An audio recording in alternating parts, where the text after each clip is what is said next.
Hi, I'm Wayne Allen Root for Personal Liberty. House Speaker John Boehner is negotiating like a man who believes he's already outflanked and defeated by President Obama over the fiscal cliff. As a Republican, I'm embarrassed for Boehner and my party. As a small businessman who has survived through his entire life on street smarts and negotiating skills, often up against much wealthier, deep-pocketed competitors, I have some pointers for Mr. Boehner. I'm going to teach him how to negotiate from strength, not weakness. My goal is to prevent a GOP brand suicide in these fiscal cliff negotiations. First, winning this negotiation is about winning the media battle. You need a winning argument. Doesn't Boehner know this battle has already been won in England, in the United Kingdom? Why isn't the House Speaker and all his lieutenants in the media day and night pointing out that the UK tried Obama's exact idea of a millionaire's tax only a year ago and it proved a disaster? 2/3 of the millionaires in England disappeared in 1 year, from 16,000 down to 6,000. Either they moved to other countries with their money, or they slowed down and enjoyed life and stopped working so hard. The result? Tax revenues plunged instead of increased. 2 years ago, British millionaires contributed 9% of all taxes after the special tax on the rich.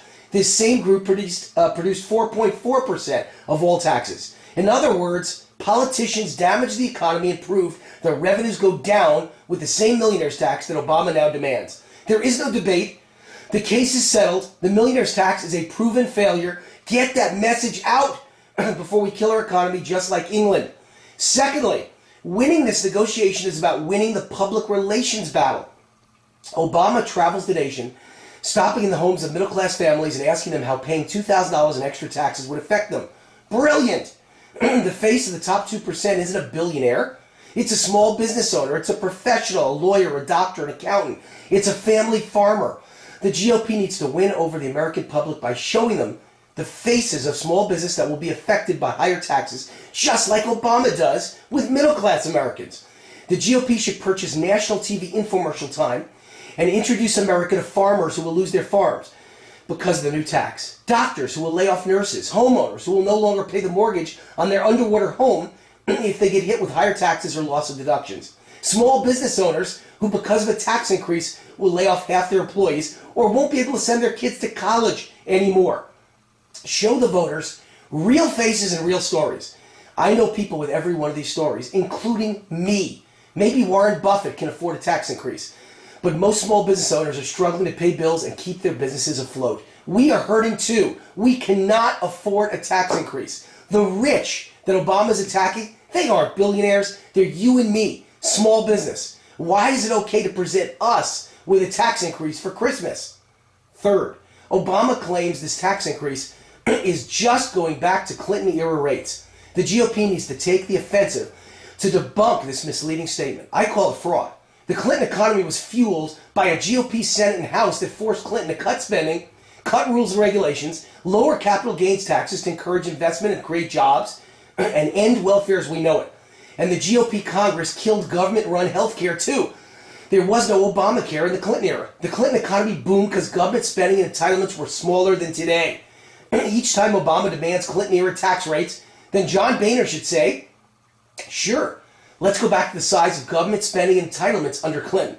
Let's eliminate all rules, regulations, and mandates since Clinton. Let's eliminate Obamacare, and then we can compromise and raise rates to Clinton levels. That's a compromise. Fourth, Obama claims his victory was a mandate for tax increases. So, let's give Obama's voters tax increases. Why is Obama panicking and defending the Bush tax cuts for 98% of Americans, including all his voters? Obama's admitting that Bush was right. Lower taxes are good for the economy, and a tax increase now would devastate the economy. Those are Obama's words. Really? If lower taxes are good for Obama's voters, who voted for higher taxes, why wouldn't they be good for everyone?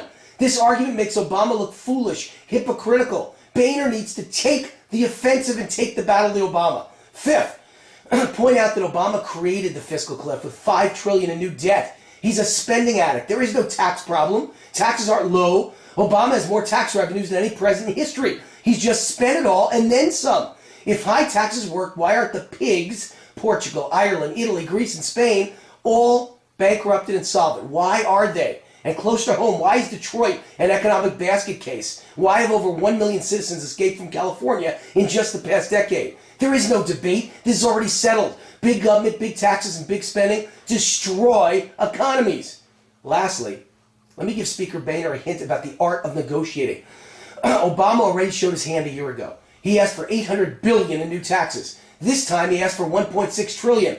That's called a negotiating tactic. When Boehner came back with an offer of $800 billion, he handed Obama 100% of what he wanted in the first place. How dumb is that? How weak is that? Who taught Boehner how to negotiate? A librarian? Boehner needs to point out there's only one antidote for this mess. Canada proved it in the 1900s. Their political parties, liberal and conservative, agreed to compromise with massive spending cuts and tax cuts. That combination worked. Their economy healed. Their debt crisis ended. That Canadian miracle proves that Ronald Reagan missed the other half of the equation that would put our nation on the right path 30 years ago. Combining big tax cuts that encourage and motivate and reward entrepreneurship and investment and financial risk-taking with big spending cuts. That's the half that never happened under Reagan. The spending cuts. Put those two together and we get the greatest economic explosion in world history. We get Reagan squared. But Obama wants the disastrous opposite. Tax increases combined with more spending and more debt to solve a spending and debt crisis. That's like being diagnosed with cancer and asking your doctor for more cancer. Which is why Speaker Boehner needs to get strong, needs to be bold, and take the offensive. If the GOP caves on tax hikes, they're committing brand suicide. Going along with tax hikes as a compromise is not the answer, simply because it's going along with damaging or destroying the U.S. economy. It's causing a collapse of our economy. In any negotiation, the only way to win is to walk in prepared to walk away from a bad deal. Speaker Boehner, this is how you win a negotiation. I'm Wayne Allen Root for PersonalLiberty.com. Tax cuts combined with spending cuts. That's the only way to go. See you next week. Same time, same place. God bless America and capitalism.